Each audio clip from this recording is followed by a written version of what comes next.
রাধে রাধে বন্ধুরা, তোমরা সবাই কেমন আছো? আশা করছি তোমরা সবাই ভীষণ ভালো আছো। আমরাও কিন্তু বেশ ভালো আছি। আজ হলো মঙ্গলবার, তোমাদের সবাইকে সাথে নিয়ে আজকের ব্লগটা শুরু করলাম। সাথে থেকেও আশা করছি আজকের ব্লগটাও তোমাদের বেশ ভালো লাগবে। এখন ঘড়িতে বাজে ঠিক 5টা। তো ভোর 5টা থেকেই আমি আমার ব্লগটা স্টার্ট করে দিয়েছি।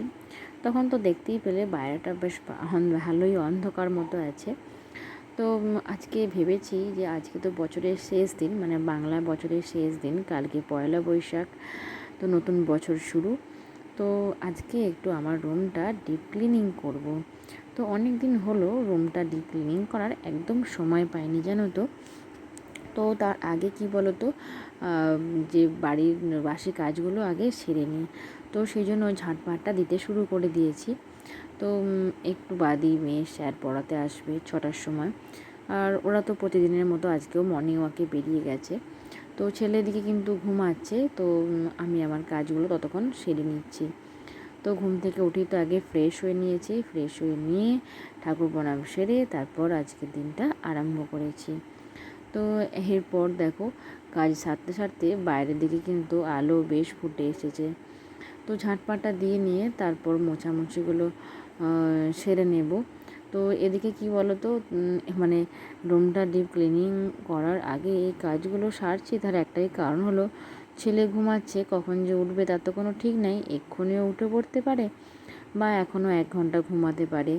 তো সেই জন্যই আর কি বাইরের কাজটা সেরে নিলাম, মানে বাইরে যে যে কাজগুলো আর কি আমার আছে সেগুলো সেরে নিয়ে তারপর বাকি সময়টা রুমটা ক্লিনিং করব।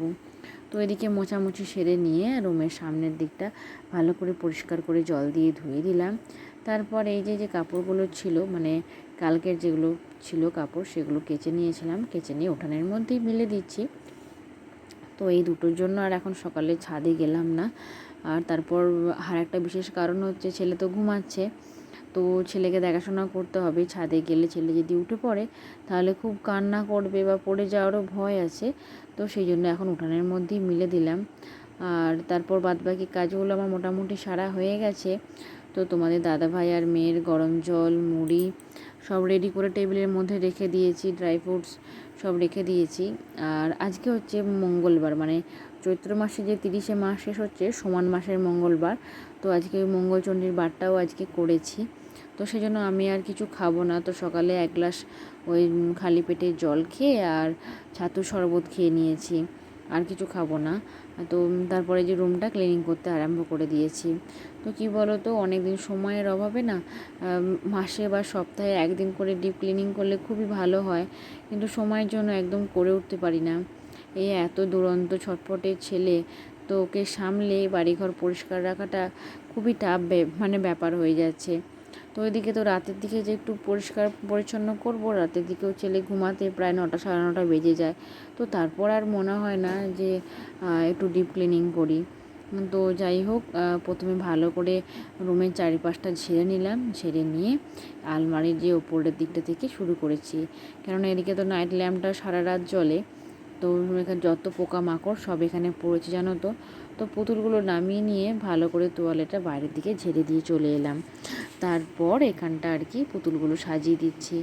আর জানোই তো, বাইরের দিকে যতই জিনিস রাখো ধুলো তো ঠিক পড়বেই। তো সেই জন্য আমি পেপার দিয়ে ভালো করে পুতুলগুলো কভার করে রেখেছি।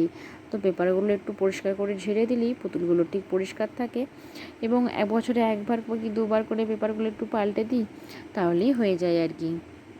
তাহলে পুতুলগুলো আর কাচতে হয় না। না হলে এগুলো ওই চেন খুলে তুলো বার করে তারপর আবার শুকিয়ে আবার তুলো ভরে রাখার প্রচণ্ড ঝামেলা। আর সেই জন্যই আর কি এটা করেছি বলতে পারো। তো যাই হোক, ভালো করে উপরের দিকটা পরিষ্কার করে মুছে নিলাম।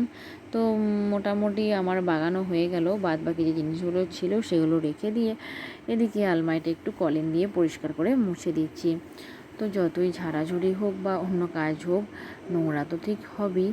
তো সেই জন্যই আর কি ঘর দুয়ার দেখবে ঝাড়াঝুড়ি করলে এগুলো বিশেষ করে নোংরা হয়। তো তারপর আমার ছেলে তো এটা সেটা হাতে কাঁচের উপর হাত দেয়। তো সেই জন্য কাঁচটাও বলতে পারো একটু নোংরা হয়ে যায়। তো কলিন দিয়ে পরিষ্কার করে ভালো করে মুছে নিয়ে তারপরে এই যে ড্রেসিং টেবিলটা একটু মুছে বাগিয়ে নিচ্ছি। তো ছেলে কিন্তু এখনও ঘুমাচ্ছে। তো ছেলে আজকে ঘুমাচ্ছিল বলেই আজকে আমি আমার রুমটা ডিপ ক্লিনিং করতে পেরেছি, না হলে না একদমই পারতাম না, জানো তো। তো এদিকে মোছামুছিটা শেষ করে নিয়ে একদম একটু সার্ফে জল করে নিয়ে আর দরজার যে পাল্লাটা একটু মুছছি। তো ছেলে সেদিনকে খেলতে খেলতে কী করেছে, অনেকটা সিঁদুর এই পাল্লার মধ্যে লাগিয়ে দিয়েছে। তো ভালো করে টিপে ঘষে ঘষে আর কি সিঁদুরটা তুলে দিলাম। তো একটু নোংরা হয়ে থাকলে না দেখতে খুব খারাপ লাগে। তো সেই জন্যই আর কি পাল্লাটা আগে পরিষ্কার করে নিয়ে তারপর নিচে মানে মেঝেটা আর কি পরিষ্কার করব। তো যাই হোক, এদিকে পাল্লাটা পরিষ্কার করে মুছে নিয়ে ভাবছি যে টেবিলটা একদম মুছে দিই। তো সকালবেলায় ওরা ব্রেকফাস্ট এখানেই খেয়েছিল, তো সেই জন্য আর কি এখানটা একবারে মুছে পরিষ্কার করে নিলাম। তারপর এই যে রুমের মেঝেটা মুছছি। আর কি বলো তো, বাইরের দিকটা সব স্ট্যান্ডে মুছে নিয়েছি, মানে ডাইনিংটা, রান্নাঘরটা, ওগুলো সব স্ট্যান্ডে মুছে নিয়েছি। শুধু বাকি ছিল আমার রুমটা। তো এটা একটু ভালো করে ওপরের দেয়ালে যে লাল রঙের যে দাগটা ছিল, তো ওটা পর্যন্ত সব পরিষ্কার করে মুছে নিলাম। তো তারপর তো অবশ্যই ছেলে ঘুম থেকে উঠে পড়েছিল। তো ছেলে ঘুম থেকে ওঠার পর এই যে জানলা খুলে দিয়ে এই স্টিলগুলো পর্যন্ত একবারে মুছে নিয়ে পর্দাগুলো একটু ঝেড়ে আর জানলাগুলো সব খুলে দিলাম। তো তারপর বেডশিটটা তো অবশ্যই চেঞ্জ করবই, যেহেতু রুমটা ঝাড়াঝুড়ি করেছি, বেডশিটটা তো এমনিতেই নোংরা হয়ে যাবে। তো বেডশিটটা চেঞ্জ করে নতুন বেডশিট একটা মানে বিছিয়ে দিলাম। আর কি বলো তো, যখনই দেখবে রুম ডিপ ক্লিনিং করবে, বেডশিট যদি না চেঞ্জ করি তাহলে কিন্তু রুমের লুকটা একদমই পরিবর্তন হয় না। তো সেই জন্যই আর কি যখনই আমি, তারপর এমনি তাছাড়াও আমি সপ্তাহে একদিন করে বেডশিট চেঞ্জ করে নিই। তো আমরা দেখবে গৃহিণীরা যদি আমরা মনে করি বা ইচ্ছা করি তাহলে কিন্তু অবশ্যই আমাদের বাড়িঘরকে আমরা পরিপাটি গুছানো রাখতে পারি। তো যাই হোক, এবার আমার রুম পরিষ্কার কমপ্লিট।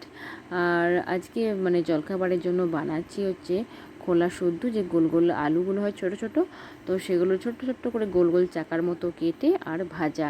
তো শুকনো লঙ্কা আর জিরে ফোড়ন দিয়ে দিয়েছি। তারপরে এই যে দেখো আলুগুলো ঢেলে দিলাম।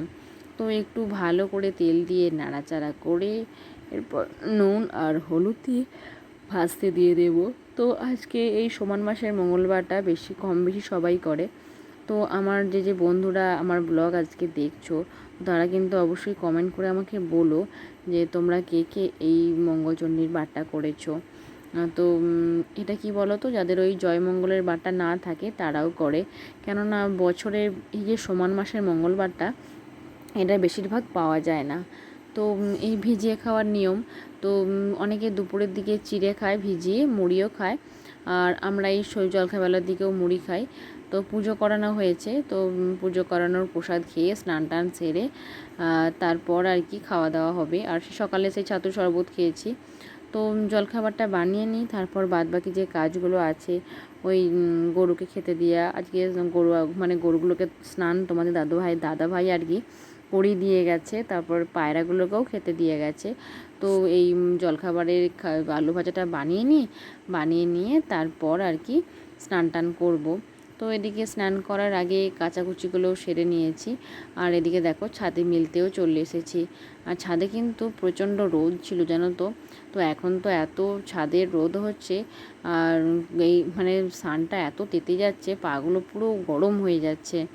তো ভাবছি তোমাদের দাদাভাইকে বলবো খামার বাড়িতে একটা তার খাটিয়ে দিতে, তাহলে আর কি ছাদে আসতে হবে না, কেননা এই প্রচণ্ড তাতে ছাদে আসা মানে খুব কষ্টকর ব্যাপার। তারপরে সকালবেলা যদি বা মিলে দিয়ে যাচ্ছি, ঠান্ডা ঠান্ডা ওয়েদার আছে, হাওয়া দিচ্ছে, তো যখন একটু বেলার পরে আরও গরম পড়ে যাবে, তো তখন খুবই অসুবিধা হবে। তো যাই হোক, এখন আপাতত মেলে দিয়ে যাচ্ছি। আর চাদরটাও দেখো কেচে একদম মেলে দিলাম। আর কি বলো তো, সপ্তাহে একদিন করে চেঞ্জ করলে খুব একটা নোংরাও হয় না। তো তবুও মানে বাড়িতে বাচ্চা থাকলে কি বলো তো, নোংরা হয়েই যায়। তো এদিকে দেখো স্নান টান সেরে নিয়েছি। আর আজ তো সংক্রান্তি, তো আজ থেকেই গাছে জল দেওয়া শুরু।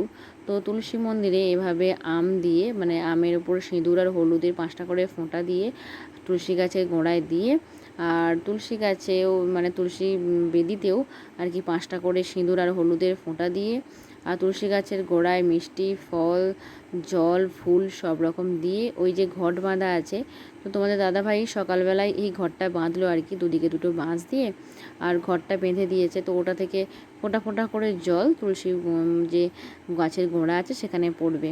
তো এটা এখন আমাদের বৈশাখ মাস ভোর এভাবে তুলসী গাছের গোড়ায় জল দিতে হবে। আর কি বলো তো, আমাদের যে মহাপ্রভুর বেদি আছে ওখানেও এরকম করা আছে। তো প্রত্যেক দিন বৈকাল মানে ঠান্ডা ভোগ দেওয়া হবে। তো আজকে দিন মানে চৈত্র মাসের শেষ দিন, গাজন তো অনেক জায়গাতেই হয়। তো ভাবলাম আজকে শিব ঠাকুরের যে শিবলিঙ্গটা আছে সেটা একটু স্নান করিয়ে দিই। তো মধু আর ঘি ভালো করে মাখিয়ে এদিকে দুধ দিয়ে শিব ঠাকুরকে স্নান করিয়ে দিলাম।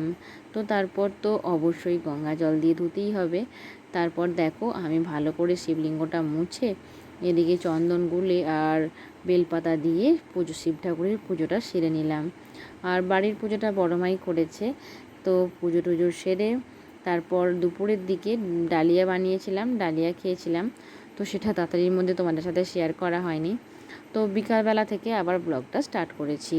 তো বিকালবেলায় এই যে তোমাদের দাদাভাই 5 কেজি আটা নিয়ে এসেছিলো, তো সেটা কৌটোর মধ্যে ঢেলে নিলাম।